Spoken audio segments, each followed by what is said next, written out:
धनबाद नगर निगम क्षेत्र में बिना नक्शा पास कराए लोगों के भले ही यह राहत की खबर हो। Jharkhand regularization of unauthorization construction buildings rules 2026 लागू हो जाने से लोगों को जहां राहत मिली है, वहीं होटल संचालकों पर प्रति कमरे के रेट पर 2 से 5% नगरीय पर्यटक कर यानी अलग से शेष लागू कर दिया गया है। यह कर रूम किराए के साथ अन्य सेवाओं पर भी लागू होगा।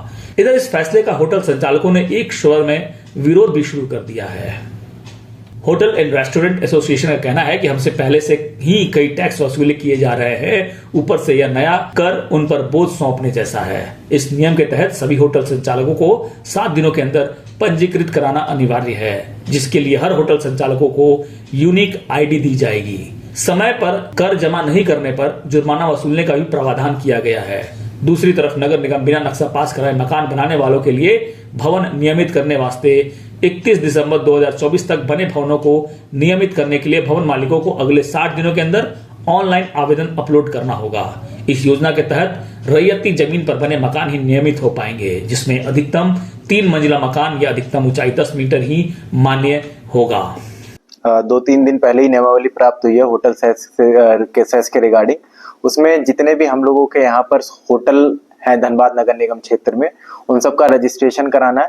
रजिस्ट्रेशन करने के बाद कैटेगरीज बनी हुई है कि जिस होटल पे जितना % जीएसटी बनता है उसके हिसाब से 2, 2.5 और 5% तक हम लोगों का उसमें जो भी बिल वो देंगे उसमें 5% हम लोगों का भी ऐड करके देंगे, जिसका फिर हम लोग बाद में उन लोगों से वसूली करेंगे।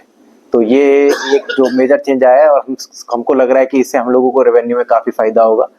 अभी हम लोगों का नोटिफिकेशन आया है, संकल्प आया है, तो हम लोग प्रयास कर रहे हैं कि जितना जल्दी हो सके सारे होटल वालों को हम लोगों ने न्यूज़पेपर में पब्लिश भी कर दिया। जितनी जल्दी वो लोग रजिस्ट्रेशन करा लेंगे हम लोग ये कार्रवाई स्टार्ट कर देंगे। और हम लोगों ने अपने फील्ड स्टाफ को भी इंस्ट्रक्शन दे दिया है कि वो सारे होटल वालों को जाके एक बार सूचना दे दें।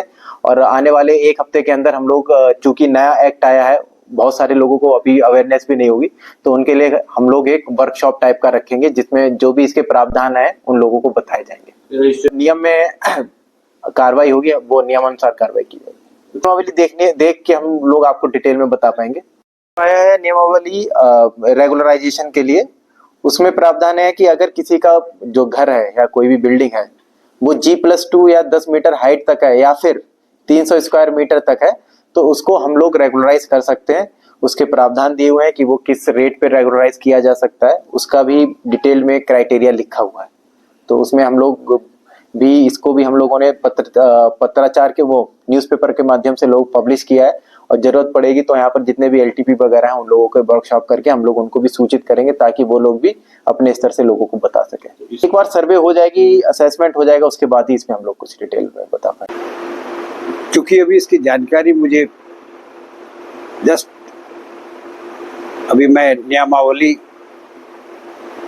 का थॉरली अभी हम एग्जामिन नहीं किए हैं, लेकिन जिस हिसाब से व्यवसाय पहले से ही प्रभावित है, इस प्रकार से ऊपर से और कोई शेष लगाया जाना व्यवसाय को प्रभावित करने के दिशा में एक कदम है।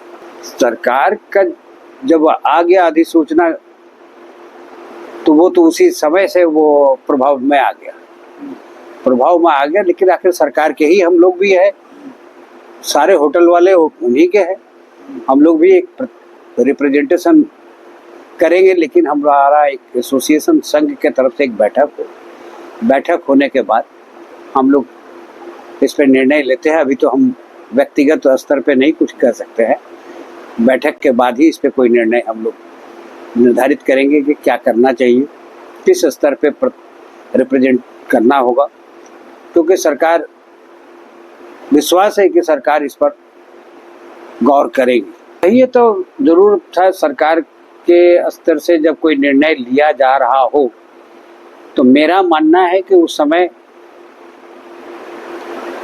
उससे संबंधित एसोसिएशन, जो सिविल सोसाइटी, सभी लोगों का मनसा या सहमति या उनसे विचार के बाद ही लिया जाना, आनंद फानन में या जैसे कहे कि ले लिया जाना फटाक से, तो बहुत उचित प्रतीत नहीं होता है।